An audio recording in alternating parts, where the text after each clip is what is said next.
आज का जो न्यूमेरिकल है, जैसे कि आप देख सकते हो, इलेक्ट्रिसिटी चैप्टर होगा, क्लास 10th की बुक का है। यहाँ पे मोस्ट इंपॉर्टेंट क्वेश्चन है। और चलिए क्वेश्चन को पढ़ लेते हैं। यहाँ पे क्या करना है हमें चल जाएगा पता, ठीक है। यहाँ पे देखो लिखा है, so how you would connect the 3 resistance, each resistance 6 ओम, है ना। यानी हमें 3 रेजिस्टेंस को इस तरह कनेक्ट करना है कि यहाँ पे क्या होगा, उनका जो रेजिस्टेंस है वो 9 आएगा और यहाँ पे 4 आएगा, ठीक है। ध्यान से देखना, हमें यहाँ पे 3 रेजिस्टेंस दे रखे हैं, ठीक है।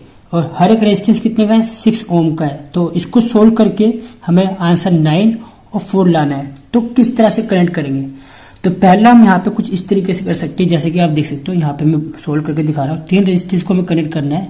तो यहाँ पे मैं इसका डायग्राम बना के आपको दिखा देता हूँ ताकि आपके लिए ईजी रहेगा।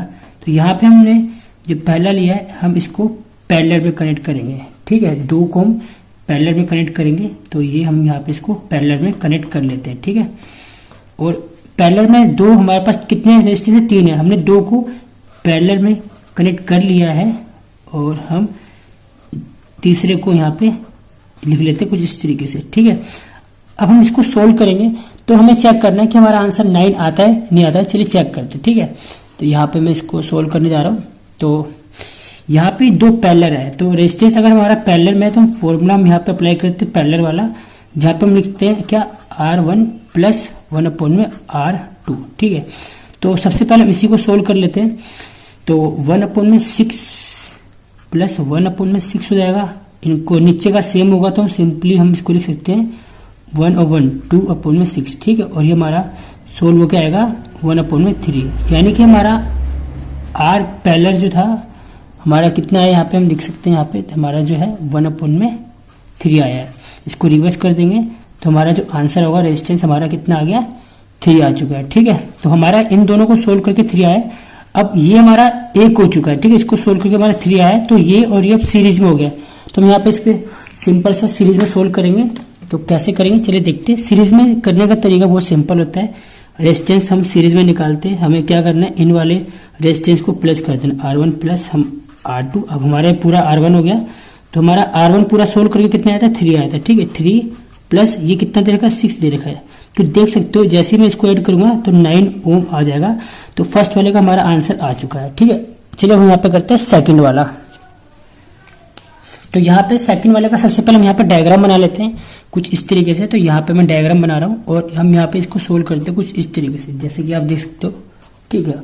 और यहाँ पे मैं दोनों को ही सीरीज में लेने वाला हूँ, इन दोनों को, ठीक है। इन दोनों को मैं सीरीज में लूंगा और जो एक है उसको हम नीचे ले लेंगे पैरेलल में, ठीक है। कुछ इस तरीके से हम ले लेंगे और कुछ इस तरीके से हो जाएगा हमारा, ठीक है। जैसे कि देख सकते हैं, तो ये हमारा 6 ओम है, ये भी हमारा 6 ओम है और ये भी 6 है, ठीक है। इसको सोल्व करना है।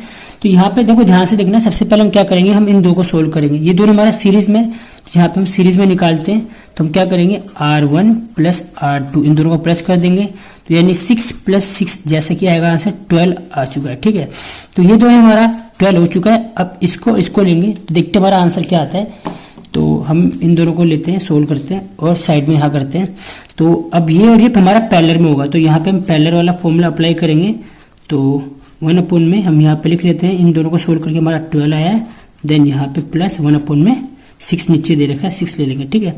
अब नीचे इन दोनों का जो एलसीएम आएगा वो कितना आएगा, 12 आएगा। 12 यहाँ पे लिख लूंगा, अगर एलसीएम आता तो आप कर सकते हो इजिली, ठीक है। तो इसको कैसे करेंगे, 6 1 जा 6, 6 2 जा, यहाँ पे देख सकते हैं यहाँ पे 12 होगा, ठीक है। 1 को 1 से मल्टीप्लाई करूंगा तो 1 ही आएगा और 2 को 1 से करूंगा तो क्या आएगा, 2 आएगा, ठीक है। इस तरह हम यहाँ पे इसको लिख सकते हैं। 1 + 2 हमारा कितना होगा, 3/12 होगा, ठीक है। और इसको काटेंगे तो हमारा 1/4 होगा, कट के आएगा। तो इसको ये हमारा पैरेलल में, इसको सीधा कर देते हैं तो हमारा क्या आएगा, 1/4 था तो 4 हो जाएगा आंसर, ठीक है। ये हमारा आ गया 4, ठीक है। तो अब देख सकते हो हमारा यहाँ पे इसको सोल्व करके हमारा 4 आ चुका है। और यहाँ पे क्वेश्चन में देख सकते हो आंसर कितना लाना था हमें, 4 लाना था, तो हमारा 4 भी आंसर आ चुका है। तो यानी कि इस तरह के क्वेश्चन को हम इस तरह से सोल्व करेंगे, देख सकते हो आप।